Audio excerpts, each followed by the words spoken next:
Bom dia, pessoal. Hoje a gente vai começar falando sobre habilidades do futuro, para o profissional do futuro, com Alan Bastos, que é o nosso entrevistado de hoje. Não tem dúvidas que vai ser sensacional. Então vamos esperar o Alan chegar e aí a gente começa. Bom dia. Alan já tá aí, óbvio que o Alan tá aí, né? O Alan e seu problema muito bom com o horário.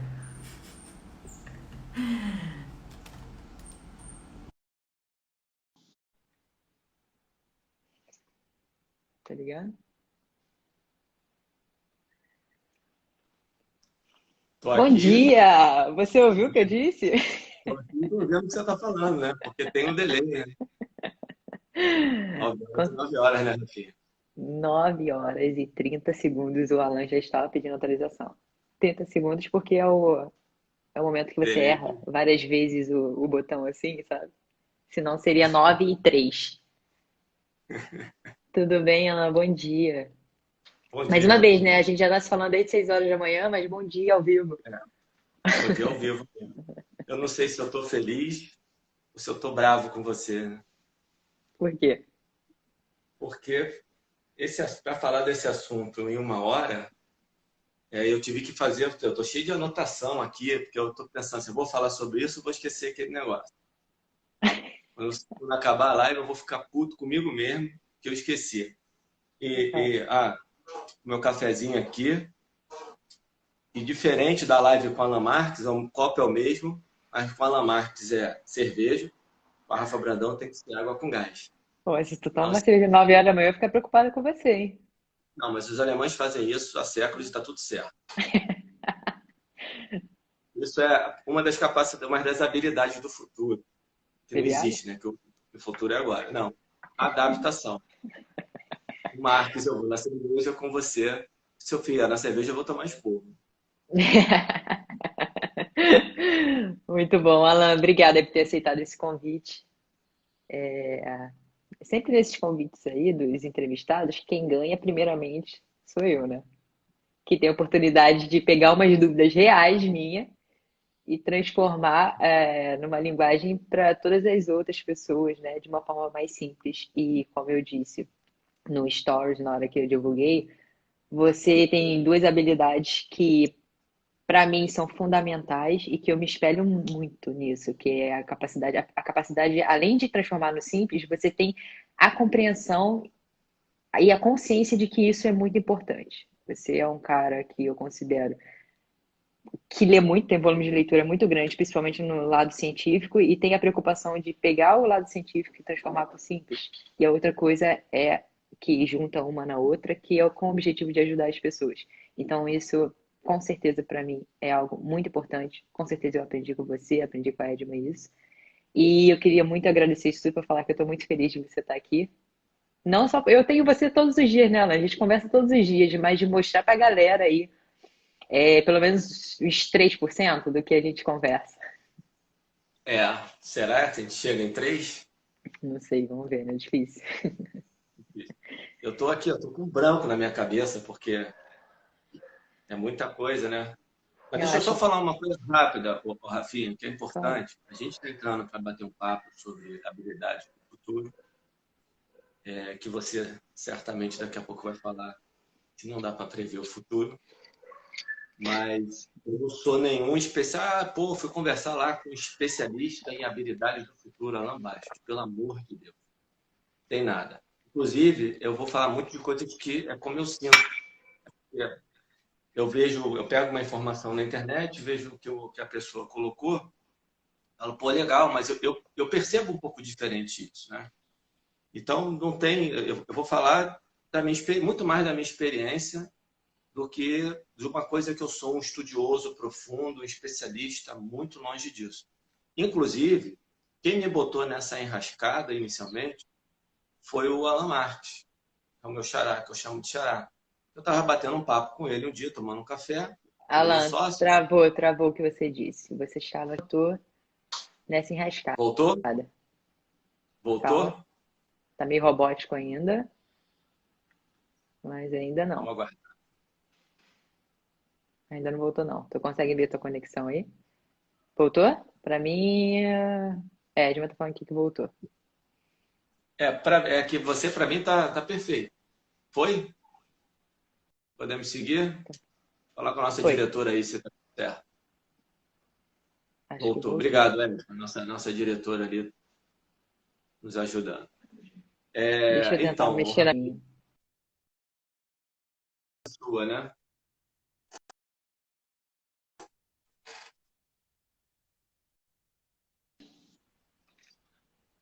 Acho que Oi, agora será que sim. foi Vai agora? lá. Não, eu estava tomando um café com o meu xará, o Lamarck, e batendo um papo, e ele olhou para mim.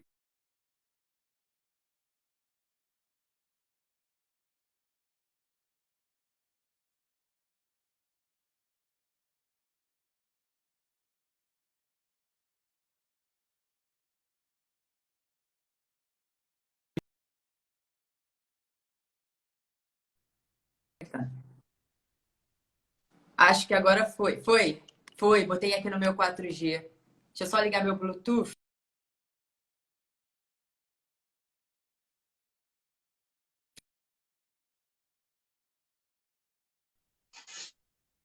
Olha lá, eu botei no 4G. Me ouve agora? Agora perfeitamente. Travou, voltou, travou, voltou. Vamos em frente, É, eu então. mudei minha Tava lá conexão. do café, e o xará falou, pô, você tem que falar sobre isso. Eu falei, você tá maluca, eu não sei falar sobre isso. Não, você vai falar, não sei falar, não sei nem como começar uma apresentação. Ele falou, tudo bem, resolve o teu problema. Me deu uma apresentação pronta. Olha a generosidade do xará. E aí, eu fui olhar a apresentação e falei, caramba, tranquilo, realmente dá para falar sobre isso. Mas eu nunca teria essa iniciativa de montar uma apresentação. E algo que ele fala, eu acho que o xará fala melhor do que eu, e ele me deu isso de presente e me dá o maior prazer de falar sobre isso. E aí, eu vou quebrar toda a ordem que eu programo tudo aqui, eu vou quebrando na hora que entra. Uma coisa importante, que é para você poder começar as suas perguntas, que eu sei que você vai fazer as suas perguntas, mas só para uma pequena introdução, que ontem você estava me mandando material sobre a habilidade do futuro. E eu me envolvo muito com pessoas mais novas, e a gente deve passar por isso na nossa conversa aqui em algum momento. Eu, como um cara mais velho hoje, se eu não tomar cuidado, eu rapidamente fico obsoleto. Porque o mercado não funciona mais como funcionava antigamente, que você aprendia uma habilidade e você levava essa habilidade para o resto da vida, e você ia amadurecendo e melhorando nessa habilidade. Então, quando você tem mais gente, e aí fala-se muito de colaboração como uma habilidade do futuro hoje, e aí você, o Xará e outras muitas pessoas que eu poderia citar aqui, que eu me envolvo, que a maioria é mais nova do que eu, graças a Deus, tem me ajudado muito a me manter um camaleão. Pedro Fussoni vai gostar disso aí, né? Que é se ajustar o tempo todo a uma nova realidade. Então, obrigado pelo convite, obrigado por me alimentar o tempo todo de informação. Hoje de manhã você já estava passando coisa para mim, você passa muito mais coisa para mim do que eu passo para você. Você é muito mais ligada, muito mais conectada.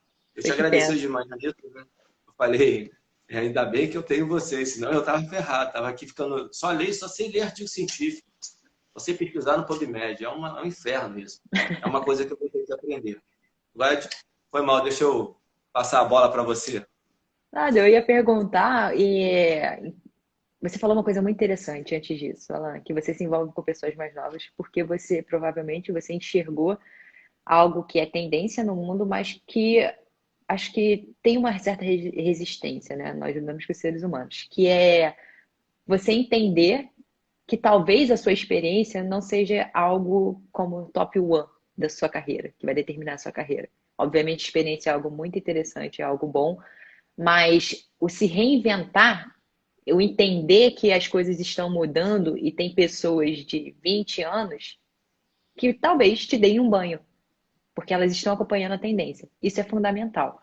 Então, eu acho que tem um gancho até para a minha primeira pergunta, que é, eu queria saber como é que foi esse estalo na sua vida? Como é que esse tema que você vai falar hoje entrou? Obviamente o Alan teve uma influência nisso, mas o que que te fez olhar o que o Alan te deu, falar assim, cara, é verdade, eu preciso olhar isso e passar para as pessoas com a minha visão, com o meu toque. Como é que você teve Sim. isso? Eu tenho que olhar em retrospecto e contar um pouquinho da história, né? Da história de como eu cheguei até na educação física. Fica à Outro vontade. dia eu estava conversando com o Beto Abraão e eu contei toda a história para ele, que eu não vou contar aqui agora. Ele se assustou, né? Porque ele achou que eu vinha de uma família normal, que foi lá, fez o primeiro grau, o segundo grau, se matriculou na faculdade e tal. E eu só entrei na faculdade efetivamente com 30 anos e um ponto importante, sem ter dinheiro para pagar a faculdade. Eu entrei porque eu já estava com 30, era um sonho meu fazer educação física, porque eu queria ser professor, eu queria fazer mestrado, doutorado, trabalhar com pesquisa e dar aula. Uma mentalidade da educação como ela é hoje, como ela sempre foi e como ela infelizmente ainda é, né? A mentalidade das nossas escolas, fazer aquele processo todo bonitinho. Aí olha só que interessante que eu me dei conta só quando eu terminei, Rafa. Eu entrei com a mentalidade de empregado. Vou ser empregado. Eu vou estudar para ser um professor que alguém vai me pagar para dar aula. Esse era o meu sonho. Só que eu não tinha dinheiro para pagar a faculdade. Então, muitas vezes, a gente está com um comportamento empreendedor e não percebe. E quando a gente fala em habilidade do futuro, só para as pessoas entenderem, é que eu já estou falando de uma habilidade, que não é do futuro, que é de hoje, que você precisa ter, que é uma habilidade de empreender. E aí, uma vez eu conversando com o meu amigo e sócio hoje, o Glabella, né, da MCP Performance, que está numa outra live agora, senão ele estaria aqui assistindo certamente, eu falei, cara, a gente precisa fazer alguma coisa junto. A gente precisa ter um negócio. Ele falou, pô, mas é difícil para começar. Eu falei, cara, para pensar. A gente entrou na faculdade e não tinha dinheiro. Quanto? Aí você não calcula. E quando você não tem muita noção do perigo, você se aventura. É a história da criança. É que criança é meio suicida. Então a gente foi suicida sem saber, porque eu não tinha R$ 300 para pagar a faculdade no final do mês e eu entrei. Quantas vezes eu fiquei devendo 4 meses, 5 meses? E, Rafinha, é um negócio pavoroso que foi eu fazer a faculdade, se eu contasse a história aqui, né? Que é a história de muitas pessoas. Não é uma história minha, é uma história de muitas pessoas. A gente vai lá e o negócio que custa no final de 4 anos, 5 anos, 50 mil, 60 mil, 70 mil reais, 100 mil reais, se você juntar tudo que você gasta de alimentação, de passagem, de comprar livro, o tempo que você investe estudando, quanto custa isso? Se você investe sem medo nenhum, sem nenhuma certeza do que vai acontecer. E eu lembro, eu no 6º período, quando eu parei para pensar, eu falei assim, caramba, só faltam 2. Ferrou. E agora? Se não der certo, eu apostei todas as minhas fichas nesse negócio. Então, quando eu olho em retrospecto, eu falo, caramba, a faculdade, num modelo totalmente tradicional, dada a minha realidade, ela me fez ter um comportamento que eu achava que eu nunca teria. Então, quando eu olho para isso, e aí eu acabo a faculdade, eu estudei para ser professor, e sou convidado para assumir um cargo de liderança por causa do meu conhecimento técnico. Olha que loucura. Ou seja, fui jogado aos leões, porque não tem nenhum, a faculdade não te prepara para isso. Só que aí eu tinha 35 anos de idade. E aí a experiência ajuda. Porque que é para mim a maior habilidade que não é do futuro, que é de hoje, que é de ontem, que será para sempre. Que é saber lidar com o ser humano. Que é entender minimamente de comportamento humano. Óbvio que eu fui estudar muito, mas a minha experiência ali no start me ajudou demais para eu não morrer, porque era papo de morrer. Você pega uma pessoa com conhecimento técnico e coloca ela num cargo que ela precisa entender de comportamento humano. Isso é uma doideira e é onde muitas pessoas fracassam. Então, uma frase que eu gosto muito que é: você é contratado pela técnica e demitido pelo comportamento. Normalmente isso acontece. E aí, se a gente conversar, né, Rafinha? Se você olhar o meu processo lá dentro da Bodytech, eu tenho um lado empreendedor e um lado empregado ainda, um conflito, né? E se você olhar, a sua contratação, a contratação do Yuri, a contratação do Cauê, do Russo, foram contratações que demoraram, porque eu já sabia do conhecimento técnico de vocês, mas eu não sabia como é que ia ser meu dia a dia. Eu não sabia como é que a gente ia se dar, como é que era o nosso propósito. Eu precisava estar mais com você. E aí, você teve um puta de um comportamento empreendedor que está alinhado com o seu propósito. Aliás, eu acho que é muito mais um comportamento alinhado ao seu propósito. Quando você aceitou convites meus, sem ganhar absolutamente nada, para ir dar palestras, para ir dar aula, para passar conhecimento para as pessoas. para sair da tua casa, para ir para o outro lado do país, né? Nós fomos para Belém do Pará, sem você ganhar absolutamente nada com isso, pura e simplesmente para seguir o seu propósito. E aí a gente não vai entrar na parte agora, não vamos falar de sucesso e de dinheiro, porque isso é a consequência lá no fim, né? Então, Rafinha, eu precisava conviver com você para poder ter certeza que eu podia trabalhar com você. Hoje eu não tenho mais dúvida, a gente trabalha o tempo todo juntos, independentemente da gente ter um vínculo de uma carteira de trabalho, da gente ter um vínculo de um contrato social. Isso é importante falar para as pessoas. A gente se fala absolutamente todo dia. Quando fica 2, 3 dias sem falar, alguém vai mandar mensagem para o outro assim, tá tudo bem? O que houve? Quanto tempo? A gente, nesse sentido, no sentido de trabalho, ok, a gente trabalha junto aqui, para a gente não é trabalho, né?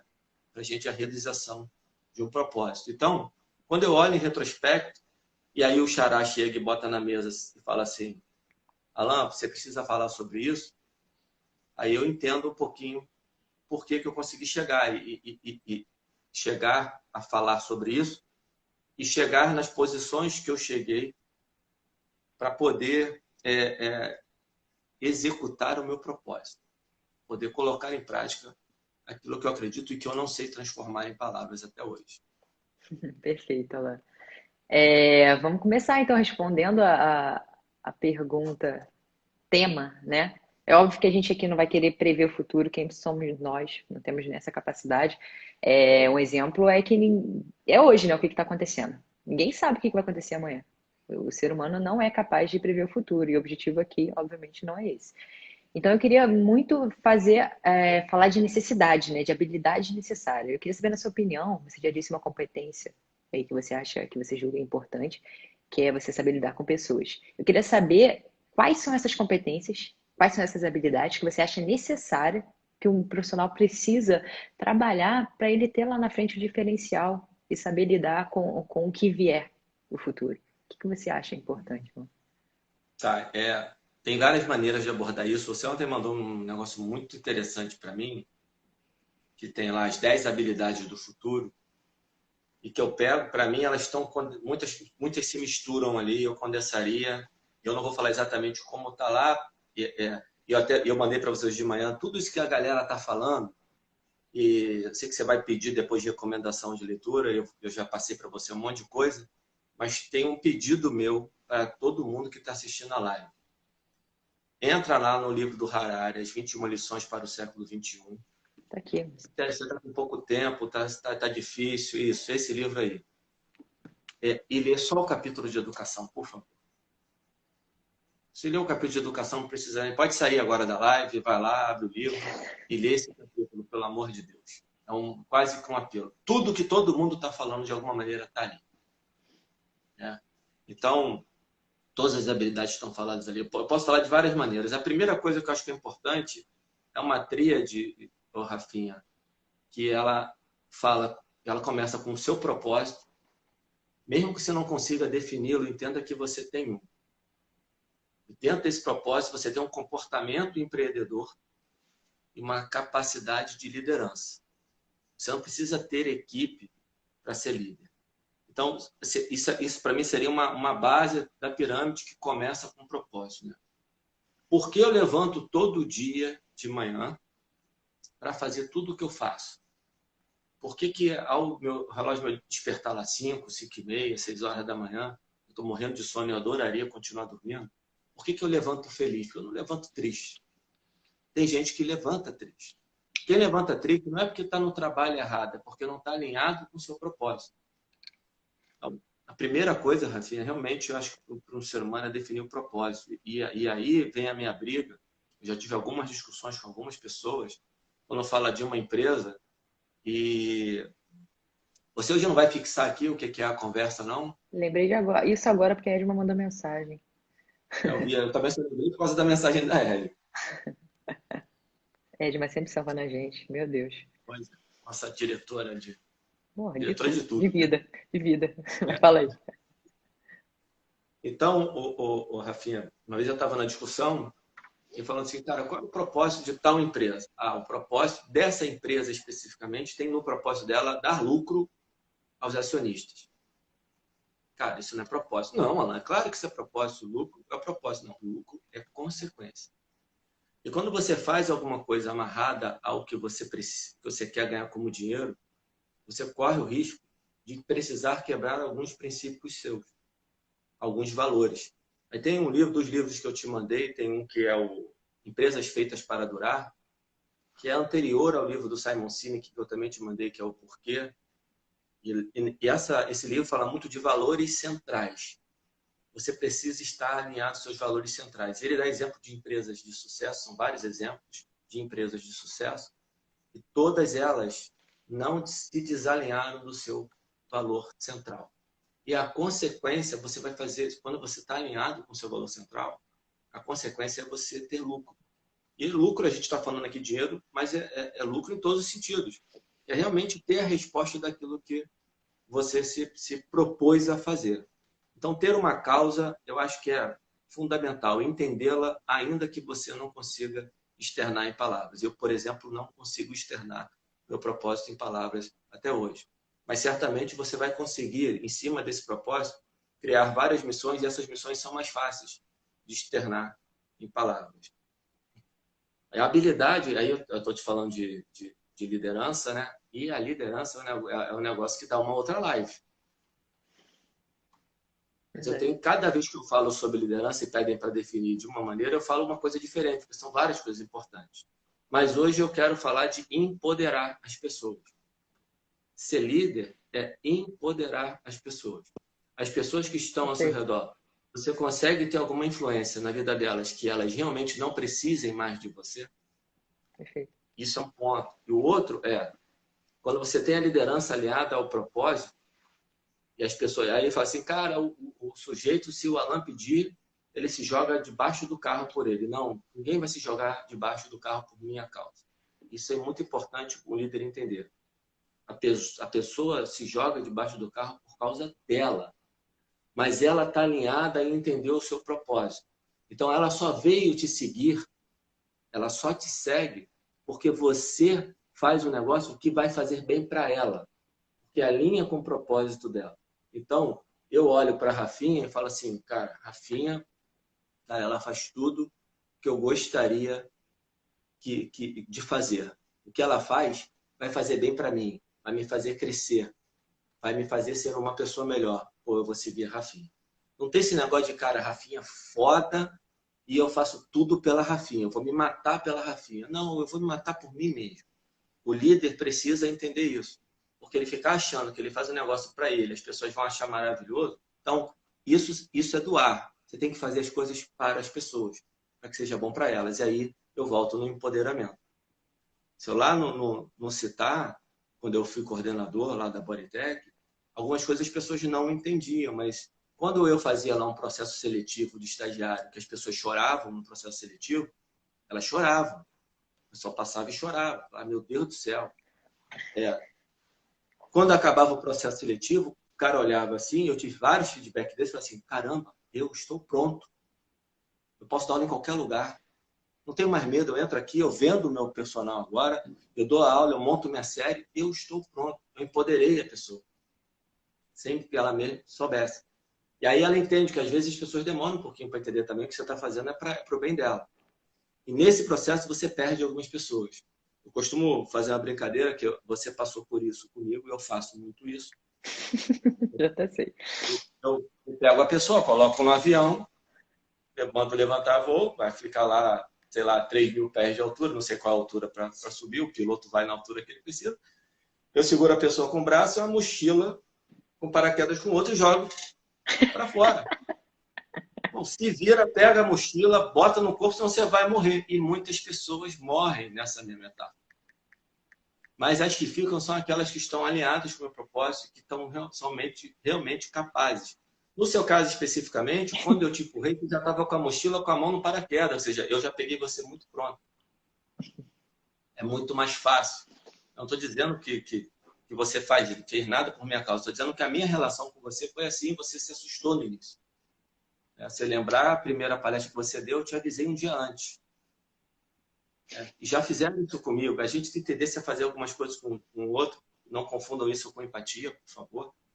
Mas algumas pessoas eu peguei mochila, né, de paraquedas e a pessoa joguei. E elas foram se ajustando no meio do caminho. E eu fiz isso, Rafinha, dentro da faculdade. Porque quando eu entrei na faculdade, como eu tinha 30 anos, eu não tinha tempo para perder. E eu olhei para a galera, pô, a turma tinha gente de 19, 20 e 21. Falei, porra, essa galera vai me ajudar. Foi exatamente isso que eu vi. Essa galera vai me ajudar. Mas é uma via de mão dupla. Então, eu peguei uma galera e joguei. Só ficou uma pessoa. Hoje eu posso dizer que é o meu melhor amigo, que é o Marcos Cunha, que é o Glabelo, que foi comigo até o fim. Ele tirou a média dele nas primeiras provas, era algo em torno de 5, e ele passou direto em todas as disciplinas. Tamanha a evolução dele do primeiro, lá na divisão escolar, né? Do primeiro bimestre para o segundo bimestre. Ele colocou a mochila e abriu o paraquedas. E em retorno, a quantidade de ajuda que eu tive dele, eu não consigo nem mensurar. Eu tenho até hoje. Um cara mais jovem, um cara mais para frente, eu tenho 10 anos a menos que eu. E ele me ensina muito mais. Isso não é demagogia, ele ensina muito mais do que ele imagina que ensina. Você me ensina muito mais. Vocês não conseguem ter noção do quanto vocês me dão de retorno. E aí ninguém é mais líder de ninguém. Deixou liderando. Todo mundo está liderando todo mundo. Tem momentos que você está me liderando, tem momentos que o Xará está me liderando, tem momentos que eu estou liderando vocês. E aí a coisa realmente entra no processo que fez a humanidade ser o que é colaboração, que é colocado hoje como uma habilidade do futuro. Gente, essa é uma habilidade inerente ao ser humano. Aí é aquilo que eu te falei, que em alguns pontos eu olho e falo assim, não, gente, não é possível. Que a gente está em 2020 falando que colaboração é uma habilidade do futuro. Colaboração é uma habilidade de sempre. Fez a nossa espécie perpetuar, né? Nossa espécie só está aqui por causa disso. Exatamente. Que eu não sei se é bom para o planeta Terra, tá? Por que isso? Por que Porque você não a sabe? gente... o Harari tem um negócio que ele fala que é a natureza tão brilhante, tão esperta, toda a sua magnificência, errou feio ao produzir o ser humano. Cabe a nós, e a gente está nesse processo de quarentena, vendo o que está acontecendo lá fora, o ar ficar mais limpo, a Baía de Guanabara por ter tartaruga nadando, os rios, a natureza se renovando. Eu acho muito assim, exagero a gente falar que a gente é uma droga, né? Mas a gente precisa realmente precisa repensar. Tá? O que a gente faz para o planeta é muito esquisito, que é a nossa casa. A gente faz com a própria casa, é um negócio muito estranho. Mas a nossa discussão não é essa, né? Não vamos entrar nesse caminho. Sim. Me ajuda aí, então. Vamos pontuar aí as habilidades que você falou até agora? Não falei, né? Não respondi a tua pergunta. Você falou duas. Então, Você falou é, liderança é importante. Você disse que entender de ser humano é importante. E, obviamente, ter um propósito. E disso, não sei se você concorda, a gente pode tirar um exercício prático para entender, porque você disse que às vezes todo mundo tem um propósito e às vezes você não sabe o seu. E isso que você falou, acho que foi perfeito. O exercício de você acorda e fala, por que você está aqui? O que você quer hoje? O que você quer amanhã? O que você quer? Por que você acorda cedo feliz? Se você não acorda cedo feliz, o que te faria deixar feliz acordar cedo? Eu acho que isso é um exercício muito bom, Alan. Então fica a dica prática aí pro pessoal. Cara, essa live vai durar 10 horas, você tem certeza. Tem tempo, Alan, hoje? Tá com tempo? claro que não, né? Que a gente deixa gravado aqui, o pessoal assiste depois, quando tiver tempo. Mas fala aí, vamos lá. Depois de uma hora, cancela a gravação, né? Você sabe Cancela, disso, a gente né? abre 10 vezes a mesma coisa. Fala aí. Eu tenho certeza que você também tem compromisso depois. Então, definir o propósito, eu não sei se é bem uma habilidade, mas é algo que você precisa saber. Aí você fez um resumo excelente, como sempre. A liderança, a capacidade de liderança é uma habilidade importante. Aí alguns especialistas, eles, que eu já vi, todos, isso é um ponto em comum, liderança. O comportamento humano, para mim, é a mais importante de todas, sempre. E a gente pode fazer subdivisões dela. Eu vou fazer uma que eu gosto muito, que é criatividade, autoconhecimento e empatia. Perfeito.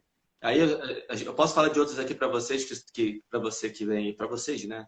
Que vem sendo listadas como flexibilidade cognitiva, capacidade de lidar com os dados. Então tem até umas anotadas aqui. Tem uma que é legal, perspicácia tecnológica. Né? Como é que você entende o que a tecnologia pode trazer para aquilo que você faz? Isso é muito importante. Mas criatividade, autoconhecimento e empatia, para mim, são, sim, são das, se eu pudesse só listar só 3 hoje, e elas têm a ver com o comportamento humano. E aí, Rafinha, você quer que eu já fale sobre uma delas ou você quer seguir com alguma pergunta? Não, pode falar. É que eu queria falar da criatividade, porque você me conhece bem, então eu fico muito confortável para falar o que eu vou falar agora, porque a minha leitura diária, se eu não me cuidar, se eu relaxar, ela é 100% de artigo científico. Eu acordo querendo ler um artigo e vou dormir querendo ler um artigo. E eu sei que eu preciso ler mais coisas. E eu sei que no mundo que eu vivo, se eu ler só artigo, eu vou morrer na praia. O que eu gosto de fazer é ficar conectado com essa parte da ciência. Que, olha, essa parte da ciência. A ciência não é só isso. E eu vejo muito, com muita razão, muita gente falando, principalmente os cientistas, que não dá para fazer nada que não seja baseado em evidências. Quando você fica muito preso nessa ciência ortodoxa, que está atrelada à nossa educação tradicional, você perde criatividade. Só lembrar para a galera que foi a criatividade que criou a ciência, e não o contrário. Porque o fato de nós sermos criativos, nos ajudou a ter hoje a ciência. E você já tem algumas pessoas falando que você... aí eu sei, eu odeio esse negócio de eu falo isso desde tal época. Mas na faculdade, como eu fui para o laboratório muito cedo, e eu tenho esse negócio de gostar de ler artigo, então eu lia demais dentro da faculdade. E o que aconteceu? Eu sou provisionado. Então eu trabalhava com musculação antes de entrar na faculdade. E depois de passar pelo laboratório de ciência na faculdade, de fisiologia do exercício, a minha prescrição piorou. Ela ficou ruim. Por quê? Porque ela precisava ser tão amarrada à ciência que eu perdi a minha criatividade. E ela ficou chata. E chata, ela diminuiu a aderência dos meus alunos. E eu passei por um conflito. Falei, gente, o que eu estou fazendo comigo mesmo? Beleza, eu tenho que estudar isso tudo, tenho que pegar isso para isso servir de ferramenta para melhorar o que eu faço, não para piorar. A gente fica tão preso em evidência, tão preso. E nesse estudo todo, no final da faculdade, eu olhei e falei assim, estudei ciência pra caramba, e é importante, sim, porque encurta alguns caminhos, mas não me deu todas as respostas. E se eu for realmente, e é duro para as pessoas, e certamente alguns amigos cientistas vão me dar porrada, porque eu vou falar isso, pode dar à vontade, estou nem aí. Mas se você for prescrever baseado em evidências, você não vai prescrever. Fique em casa. Você não vai conseguir. Não tem evidência para fazer tudo o que você faz. E você que fala que faz tudo baseado em evidências, cara, desculpa, tá mentindo, hein? Cuidado, você tá mentindo. Porque você não tem evidência para tudo que você faz. Não tem evidência para tudo que você faz. E a gente tem um problema com a ciência que provavelmente 85% do que é produzido não é publicado, porque 85% do que é produzido não dá resultado positivo.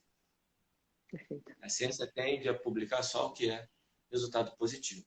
Perfeito. E para fechar o assunto da criatividade, para dar uma dica prática, eu te mandei um link já, me antecipei, né?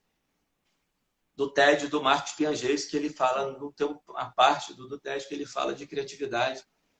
E aí vai lá e assiste, ele vai falar muito melhor do que eu vou resumir. Ele fala de musa que vem de museu, de admirar, então escolha modelos na sua vida. Pessoas para você modelar. Beta Brown fala muito bem sobre modelar. Então, eu particularmente, eu vou escolhendo, né? Eu tenho a sorte de escolher alguns modelos e poder conviver com eles.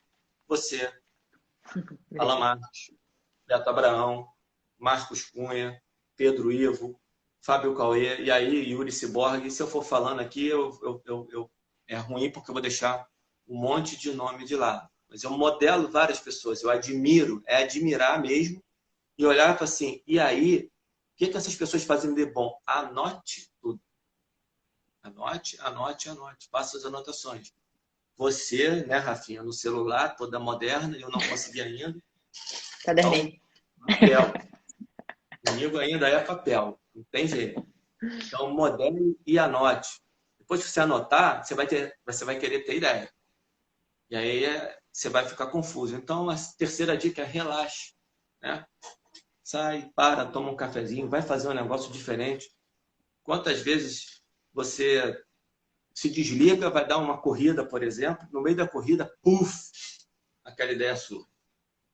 E a quarta dica, então, ó, modele, anote e relaxe. E a quarta dica é a mais incrível de todas. Ria. Se divirta. Ou seja, tenha prazer naquilo que você faz. Essas são as minhas palavras. O Parque PG vai falar muito melhor sobre isso do que eu, então assista lá o TED. Mas, ou seja, existe um processo que você pode criar, um processo que você pode seguir para estimular a sua criatividade. Não é simplesmente, o Alan falou que é criatividade, caramba, como é que é criatividade? E tem mais tem mais muita coisa sobre criatividade, tem livros sobre isso, tem cursos sobre isso. Eu não fiz, como eu falei, eu não sou especialista em nada, eu nem tenho tempo eu adoraria fazer tudo que me mandam, ver tudo, ler tudo, mas é impossível. E por isso, mais uma vez, a habilidade que eu não incluí nessas três é a colaboração, que é a história do ser humano. Saber trabalhar em time e saber conviver com as pessoas, de verdade. E aí, colaboração, eu queria dar um exemplo, já saí, né? Depois eu volto aqui, rápido. O que eu vejo hoje? A facilidade, e aí num dos livros que eu indiquei, esse livro aqui, Ninguém Tem Desculpa para Não Ler, é o livro do Simon Sinek, Juntos Somos Melhores. Esse é o título do livro. E ele é assim, ó. Ele está aqui, ó, ele é todo facinho de ler. Não tem desculpa para não ler. Você vai demorar 30 minutos para ler. Está guardado aqui para um dia eu ler com o meu filho quando ele amadurecer um pouquinho mais. E ele fala, num determinado momento, como é mais fácil as pessoas se apegarem às notícias ruins, às coisas negativas. Por isso que muitos dos blogueiros que a gente vê aí, alguns até profissionais de educação física, têm muitos seguidores porque eles trabalham em cima de polêmica. Isso realmente chama atenção. Mas isso não é colaborar. Colaborar é você realmente dar informações que vão fazer as pessoas serem melhores, que vai empoderar as pessoas. E as pessoas não percebem muitas vezes que não estão sendo empoderadas. A colaboração é algo que faz uma diferença, por exemplo, para nós dois, enquanto propósito, enorme, porque a gente colabora o tempo todo.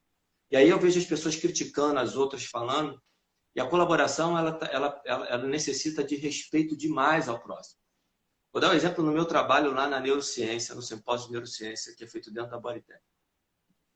Alberto Abraão, Tiago Miranda, Mônica Alves, esses três, peças fundamentais do simpósio, são evangélicos. Eu não sou evangélico. Eles param para rezar antes de começar o evento.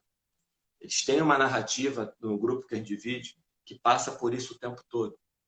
Algo que eu não pratico no meu dia. Eu tenho as minhas crenças, tenho as coisas que eu acredito, mas eu não sou evangélico. Então, já que eu não sou evangélico, não preste, olha que ridículo. É assim que as pessoas fazem. Não, cara, olha que maravilhoso. Eles acreditam nisso, eles vivem nisso e eles usam isso para fazer o bem para as pessoas. Então, o como deles é diferente do meu, mas o propósito é o mesmo. Uhum. Eles fazem, a gente está indo para o mesmo local, com caminhos um pouco diferentes, mas não é um caminho errado, é apenas mais um caminho. E o meu respeito com eles faz com que eles também me respeitem e a gente consiga colaborar. Nós dois, Rafinha, a gente discorda menos, né? Nós e a Edma tem mais discordância do que eu e você. E o que, que a gente conversa, né, Rafinha? Às vezes a gente fala assim, a gente precisa de outras pessoas, porque não dá para ficar só concordando. A gente vai ficar limitado se só concordar. Então, você precisa das pessoas diferentes. Eu estou dando um exemplo de 3 evangélicos, mas é muito mais do que isso. Ser educador físico teu, com você não é só um fisioterapeuta. É legal você conviver com um desenhista também, um cara de design. Expandir, porque nessa colaboração, se a ciência fosse mais colaborativa, talvez a gente tivesse respostas mais completas hoje do que a gente tem. Falta um pouco disso. O Pablo Santurbano fala muito bem sobre isso no curso dele lá de movimentação humana. Ele fala sobre essa questão da ciência, porque ele é um cara muito cientista, né? Então, eu falei da criatividade. Você quer que eu fale de autoconhecimento e empatia? Eu prometo que é rápido. Você consegue ser rápido? Muito rápido? Caramba, 9h41, muito rápido. Tá bom. Autoconhecimento, né? Sócrates já dizia, conheça-te a ti mesmo. Se você não se conhece, se você não busca o conhecimento, e aí o Harari fala muito sobre meditação nesse ponto, você não vai conseguir ter a outra habilidade que é a empatia. Porque há um equívoco sobre a empatia, e a Mônica, uma vez, numa conversa, numa live com ela, ela falou sobre isso, e eu falei, caramba, é isso. É tão simples e é isso. É o óbvio que só fica óbvio depois que alguém fala. E empatia não é não é você fazer com a pessoa aquilo que você gostaria que fizessem contigo. É você fazer com a pessoa aquilo que ela gostaria que fosse feito com ela. Então, quando eu pego a Rafa Brandão e jogo ela na fogueira como eu joguei, eu estou fazendo o que eu acho que é legal. Mas, ao mesmo tempo, eu tenho que olhar para a Rafa e, nesse processo, como é que eu faço isso de maneira empática? Para que a gente entenda. Eu acho que a gente conseguiu fazer isso, Rafa. Mas a gente erra também. Mas empatia é realmente depois que você tem um autoconhecimento, que você se conhece, você começa a ser capaz de conhecer efetivamente o outro. Conhecer mesmo a pessoa. Olhar, prestar atenção, escutar o que ela fala. A gente escuta muito pouco o que as pessoas falam. A gente olha sempre pela perspectiva própria. E o que eu estou falando não é fácil. Empatia talvez seja a habilidade das mais difíceis, se não a mais difícil de todas. Mas graças a Deus, graças a Deus ela é adquirida, né? E falando em nata adquirida, acho que a gente tem um bom gancho, que é a Luciana Borges, a Lu, ela fez uma pergunta bem interessante, que muitas pessoas fazem essa pergunta. Ela perguntou se você concorda que algumas pessoas já nascem líderes. E se você já puder colocar complementar, você acha que liderança é algo inato? Só 100%? Ou você acha que pode ser algo adquirido? Picotou a pergunta dela, não ouvi. Ela quer saber se você concorda que algumas pessoas já nascem líderes. É inato ou é adquirido? Pergunta difícil, hein? Eu acho ela botou que tudo vocês. pode...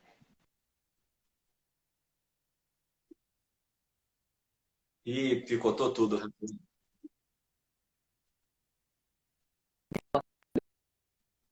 Não, mas eu acho que você pode dar a sua opinião também. Eu acho que você consegue aprender tudo. Eu acho que você consegue aprender sobre liderança, sim.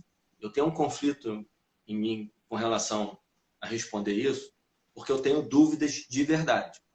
Eu acho que você aprende coisas de liderança, mas existem talentos. Tudo na vida tem talento. Você consegue, por exemplo, eu tocava piano na minha adolescência. Se eu colocar um piano hoje na minha frente, não sai uma música. Mas se você me der 3 meses, eu já vou estar tocando alguma coisa. Por que não sai nenhuma música se você botar piano na minha frente hoje? Porque eu não tenho talento musical. Mas com dedicação, com vontade, eu consigo tocar alguma coisa. Mas eu nunca vou ser um músico de sucesso. Eu nunca seria. Eu não consigo fazer aquilo de forma natural.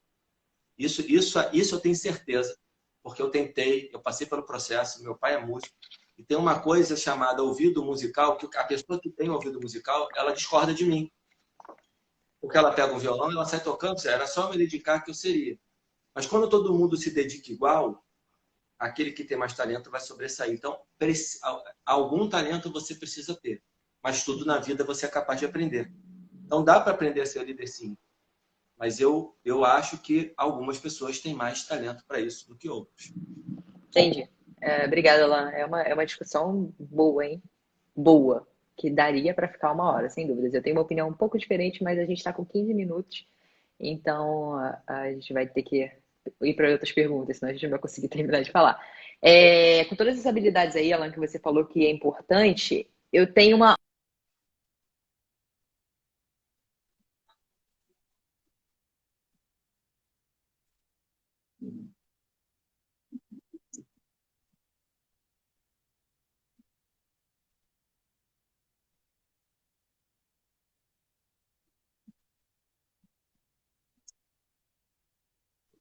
Eu quero ser empregado e eu não quero ser empregado? Você acha que tem um porquê disso estar tão, além de estar tão enraizado na nossa cultura, que realmente ser empregado é bom até hoje?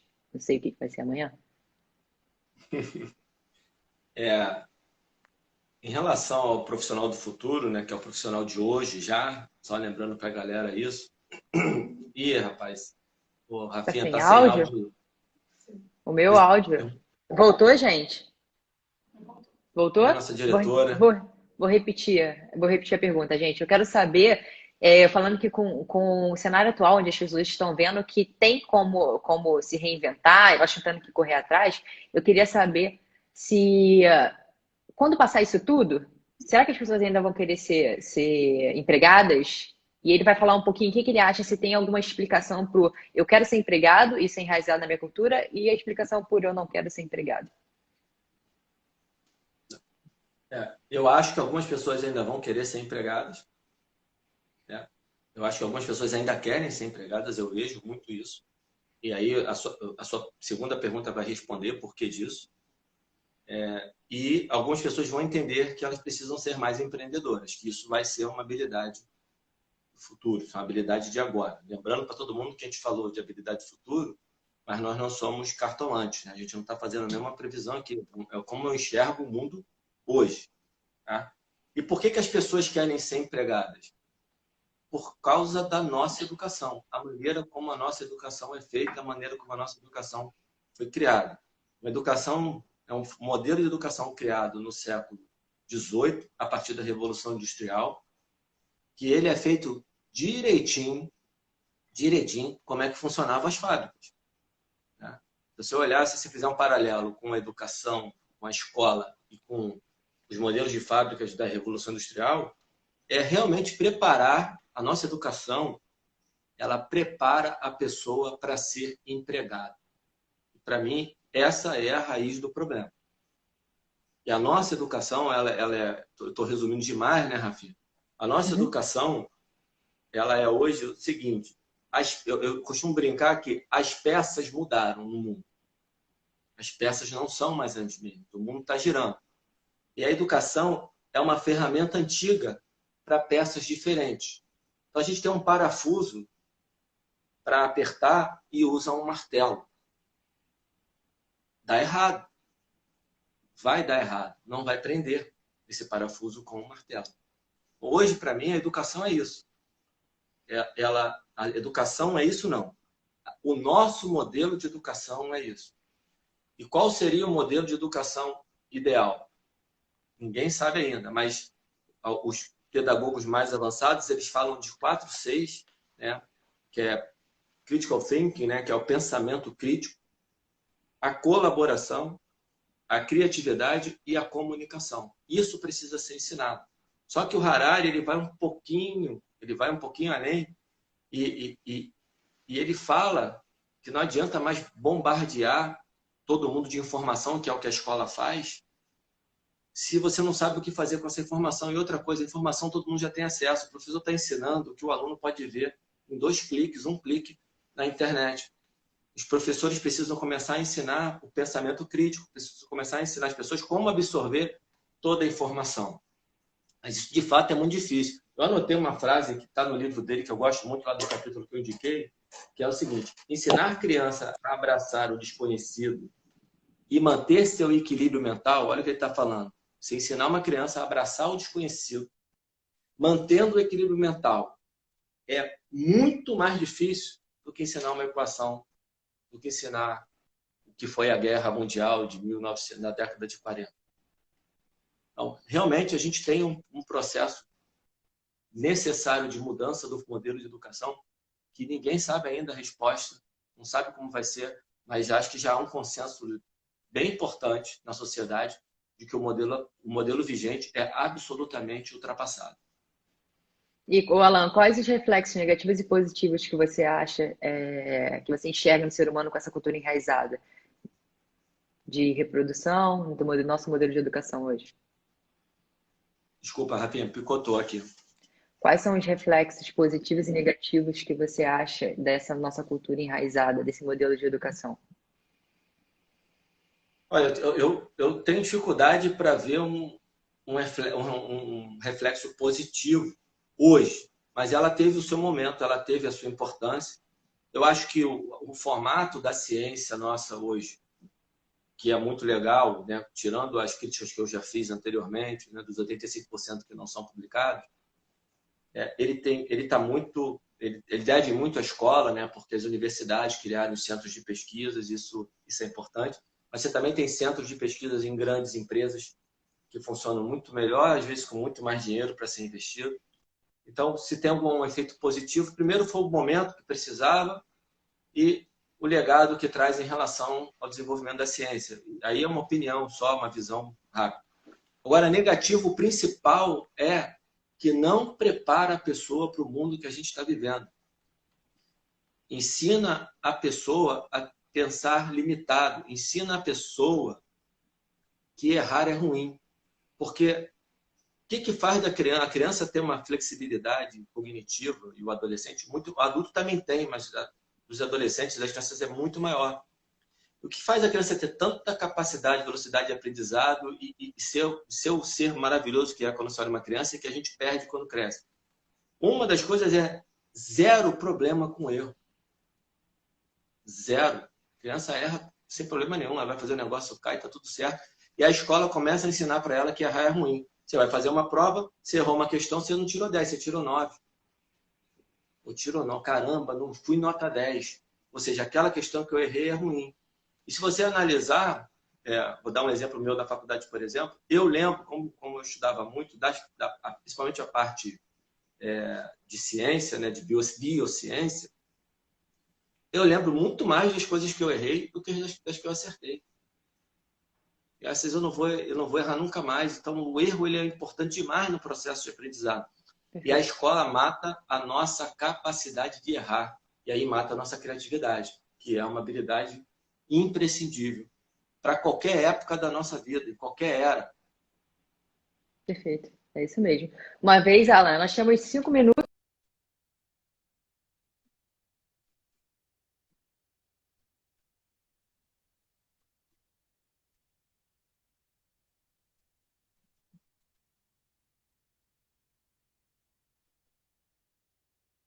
Vou tentar falar rápido e você me corta, tá? Se precisar.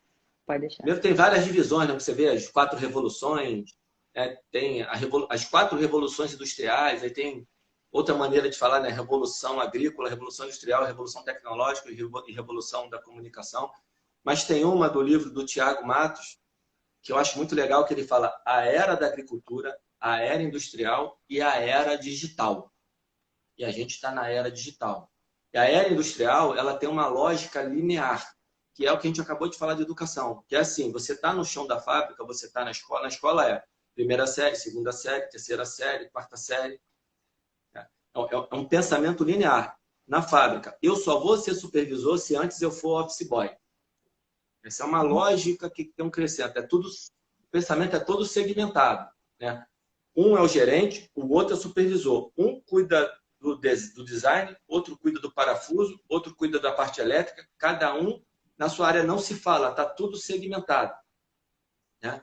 E essa segmentação e essa linearidade torna tudo muito previsível. Essa é uma lógica linear. Você entra numa linha de montagem de um carro, do início ao fim, você já sabe lá no início qual é o carro que vai sair no final. E a era digital, ela traz uma lógica não linear. O cara mais digital, ele começa a ler o livro, ele começa pelo capítulo 10. A gente na faculdade é capítulo 1, 2, 3, 4, 5. Você pega um monte de livro, eu tenho livros que eu não li inteiro. Eu consigo ter uma lógica não linear na hora que eu vou estudar. pego alguns artigos que não vou ler a introdução desse aqui não, quero ler só o método e o resultado. Né? Então, você para de ficar preso. Eu não preciso eu não preciso ser supervisor, gerente, coordenador de nada. Eu não preciso seguir esse trato. Deixa de ser segmentado. Deixa de ser segmentado. É importante eu ter um relacionamento e trabalhar com uma pessoa de marketing, por exemplo. A era digital ela traz essa necessidade. Aí a multidisciplinaridade, que eu gosto mais de falar que é a interdisciplinaridade, que você conseguir realmente trocar, que é diferente de multitask, né? Que é multitarefas. As pessoas confundem. Fazer muita coisa ao mesmo tempo não é produtivo. É multidisciplinar. É fazer uma coisa legal com várias pessoas em volta de você. E essa lógica de, cara, primeiro eu sou office boy, depois eu viro assistente administrativo para virar, para seguir, essa lógica é quebrada. Eu só vou ter dinheiro daqui a 20 anos quando eu chegar a gerente, quando eu chegar a diretor. O cara lança um negócio hoje no YouTube, viraliza, começa a rodar comercial, daqui a pouco ele está milionário. Uma semana o cara vira milionário. Assim, a era digital ela trouxe uma total não linearidade e imprevisibilidade. E o que é bom hoje pode não ser mais tão bom amanhã. Eu preciso ser capaz de me adaptar e me ajustar o tempo todo. A história do aprender, desaprender e reaprender. Essa Sim. frase está virando comum. Perfeito. Foi no tempo? Foi no tempo. Alan, você me ouve bem? Ouço. Todo Deu mundo umas tá me ouvindo picotadas, bem, galera? mas Tá todo mundo me repete a ouvindo aí? pergunta que já deu a resposta, né? Eu escrevi aqui, ele tava falando sobre. Tá me ouvindo, Edmar? Edmar tá me ouvindo. Ele tava falando sobre lógica digital versus lógica industrial, pessoal. É o que a gente tem ouvido falar bastante aí na rede, né? Pensamento linear e não linear. Basicamente é isso. Alan, você foi incrível. 3 minutos você conseguiu terminar. Obrigada, Alan. Muito Pressão, obrigada. né? A pressão não faz. É isso aí, é isso aí. Muito obrigada. Eu não tinha dúvidas que seria muito bom e a gente ficaria aqui muitas horas falando sobre isso, mas acredito que tenha sido tão produtivo para a galera quanto foi para mim. Eu falo com você todos os dias, mas, cara, foi muito enriquecedor. Por mais que já tenha ouvido você falar já sobre isso. Então, muito obrigada mesmo. Como você já me permitiu, eu vou deixar gravada a live. Pessoal, manda aí para a galera aí. Eu acho que esse assunto, como todos os outros que ele fala, não pode ficar só aqui com a gente tem que disseminar isso daí. Quanto o TED que ele falou, os livros, eu vou colocar tudo aqui no próximos stories, tá? Vou deixar tudo disponível. Alan, obrigada. Se você quiser falar alguma coisa aí, nós temos 1 minuto e meio. Só para fechar uma historinha rápida que está lá no livro do Jim Collins, esse eu não indiquei para você, que é o livro Empresas Feitas para Vencer, que me foi indicado pela Priscila Cossati tempão atrás. E tem uma coisa chamada o paradoxo de Stockdale, que é o otimista realista, que em épocas de pandemia é muito importante a gente ter um pouquinho do paradoxo do Stockdale dentro da gente, que é, cara, eu sou realista, eu sou otimista realista, eu sou otimista. A pandemia vai acabar, o mundo vai voltar a girar, mas eu sou realista, eu não consigo prever quando. Então eu tenho que estar preparado para viver esse momento. Essa é a história de um almirante americano que ficou preso 7 anos no Vietnã, foi torturado e ele liderou toda a equipe dele. Ele viu várias pessoas morrerem. Ele conta a história que as pessoas que morreram e que se perderam no meio do caminho eram as pessoas que falavam assim: não, eu acredito que eu vou sair. Cara, vou sair no Natal. Aí o Natal chegava e o cara não saía. Agora eu vou na Páscoa. Se a Páscoa chegava, o cara não saía. Vai ser o próximo domingo. Então, como ele fica criando metas muito otimistas e elas não acontecem, ele acaba desistindo no meio do caminho. Então, você tem que acreditar que você vai conseguir. Isso serve para tudo também, não só na pandemia. Mas entender de maneira realista que no meio do processo você vai ter muitas derrotas e você tem que estar preparado para essas derrotas. E é através dessas derrotas que um dia você vai chegar na sua vitória. Acho que eu posso encerrar por aqui no paradoxo do Stockdale. Empresas feitas para vencer, do Jim Collins. Ele tem empresas feitas para durar e empresas feitas para vencer. Tem outros livros também, né? Esses dois, para mim, são os melhores. Já tivemos muitos problemas tecnológicos, né, Rafinha? Verdade. Pessoal, obrigada aí por quem ouviu. Eu vou, como eu já disse, eu vou deixar tudo lá, tá? A galera tá perguntando sobre os livros. Vai estar tudo nos meus próximos stories, que o Alan já me mandou tudo. Alan, obrigada, muito mesmo. E Eu ótimo que domingo para agradeço. todo mundo.